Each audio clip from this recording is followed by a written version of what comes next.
All right, let's start at the beginning. The idea of a flat Earth. It's not as bizarre as it might seem today. You see, for ancient civilizations looking out at the seemingly endless horizon, it made perfect sense to think of the Earth as a flat plane.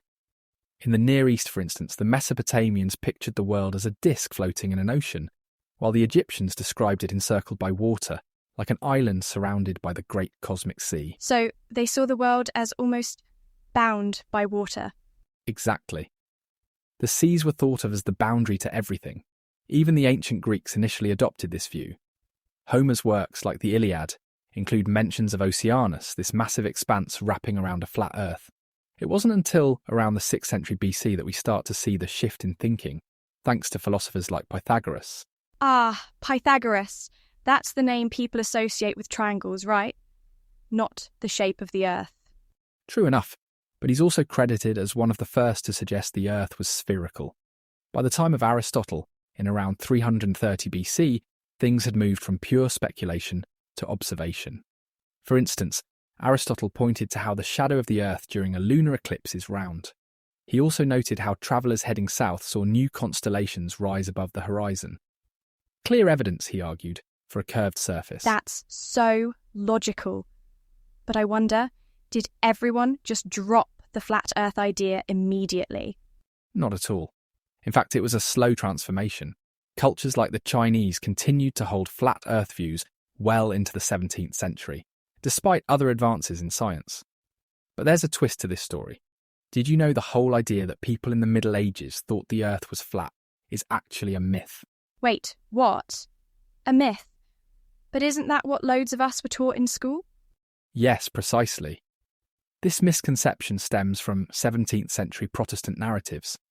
They wanted to paint Catholic doctrines in a bad light, and made it seem like medieval thinkers clung to this outdated notion of a flat Earth, when, in reality, scholars like Thomas Aquinas and those in medieval universities knew the Earth was round.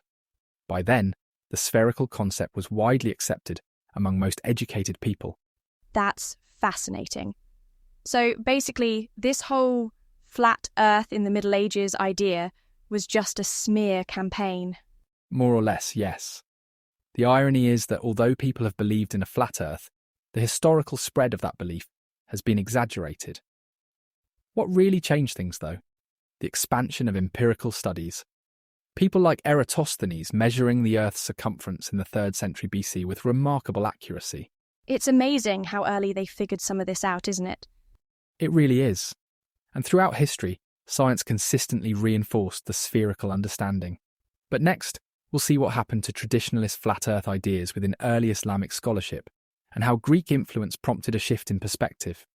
As we just touched on, even while the spherical Earth concept gained traction, some traditionalist views persisted. Take early Islamic scholarship, for example. Many initially clung to a flat Earth idea, rooted in literal interpretations of texts. But by the 10th century, perspectives began to shift. The influence of Greek thought, particularly Ptolemaic astronomy, ushered in change. Scholars like Al-Farghani and al-Biruni played pivotal roles in advocating for a spherical Earth. And what swayed them? Was there some sort of breakthrough observation? Not exactly. It wasn't just one moment. It was more like a gradual adoption of Greek scientific methods, combined with astronomical calculations. For example, al-Biruni's work included calculating the Earth's radius, using geometric principles that were highly advanced for the time. In comparison, traditional views of a flat Earth just couldn't hold up against the evidence. Wow, so they were doing geometry with the sky as their chalkboard, basically? That's one way to think of it, yes.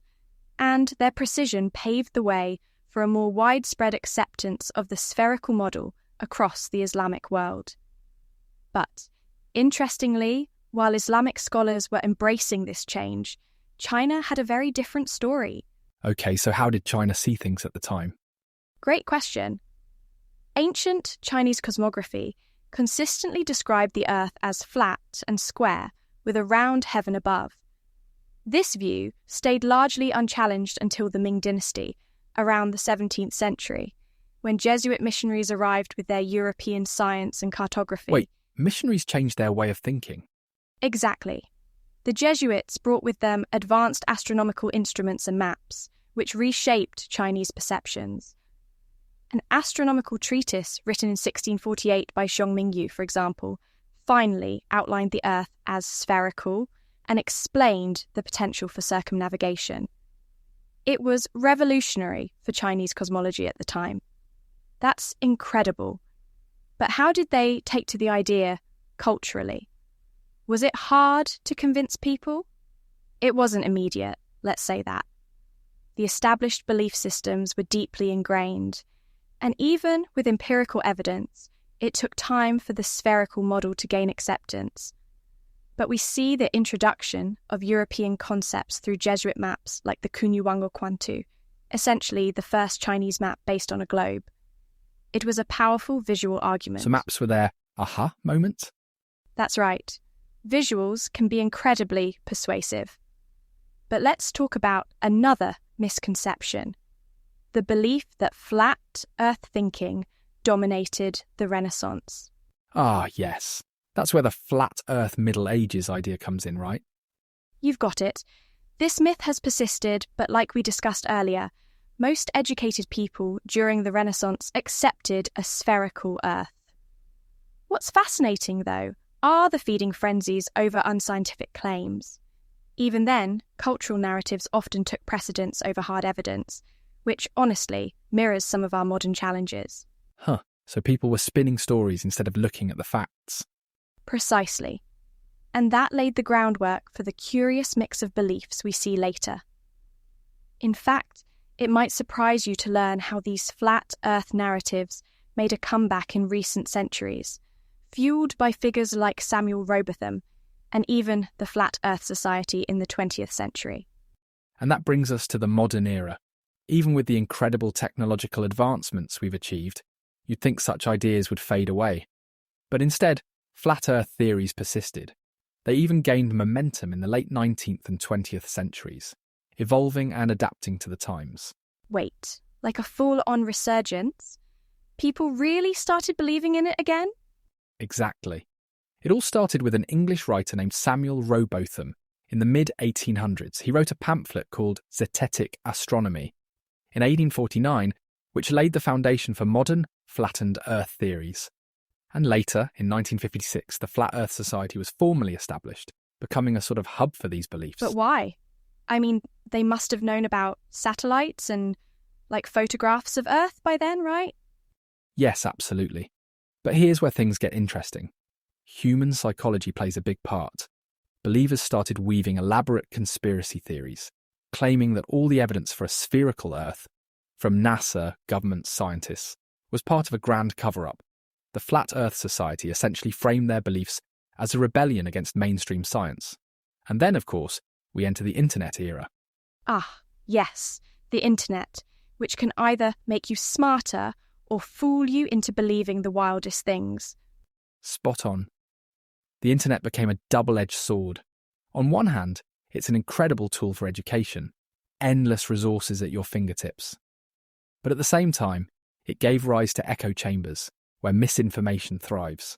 Social media platforms especially played a huge role in reviving flat Earth theories for a whole new audience. This reminds me of the whole idea of algorithms. You know, where they show you more of whatever you've already clicked on. Exactly that. People would watch one flat Earth video for fun, and before long, they'd find themselves in a rabbit hole of similar content. By the time they realise what's happening, they've been inundated with ideas that make them question the most basic principles of science. Which makes you wonder, how do they explain all the evidence? I mean, you can't exactly argue with, photos from space, can you? That's where the psychological tactics kick in. A lot of it is cognitive dissonance. Essentially, the discomfort of holding contradictory beliefs. Flat Earthers resolve this by doubling down on their ideas, claiming that the evidence is all fabricated or manipulated. They also focus on what they can observe themselves, like seeing a seemingly flat horizon, and rejecting anything they haven't personally experienced. So it becomes kind of like, I don't trust what I can't see with my own eyes then? Exactly. Believers often frame it as a kind of empowerment, choosing to see the universe on their own terms. It's actually why the movement appeals to some individuals, despite being so easily disproven. But, as we've seen over time, science wins out. Still, it's a cautionary tale of how easy it is to spread misinformation in a digital age. And honestly, it makes you think about how we consume information now. Like, are we critically analysing what's being served to us, or just, passively accepting it? It's a question we should all ask ourselves. In the end, the flat Earth resurgence isn't just about whether the Earth is round or not. It's about how we interpret evidence, how we question authority, and how we seek truth in a sea of information. Science can, and does, point us in the right direction, but it's up to us to follow it. And on that thoughtful note, I think we can all take a page from history. Be curious, but also be rigorous about where your knowledge comes from. What a journey through time this has been. Absolutely. From ancient Mesopotamian myths to modern internet theories, the flat Earth story has shown us the incredible resilience of ideas, for better or worse. And on that note, thanks for tuning in. Until next time, keep asking questions and seeking knowledge. Bye, for now, everyone.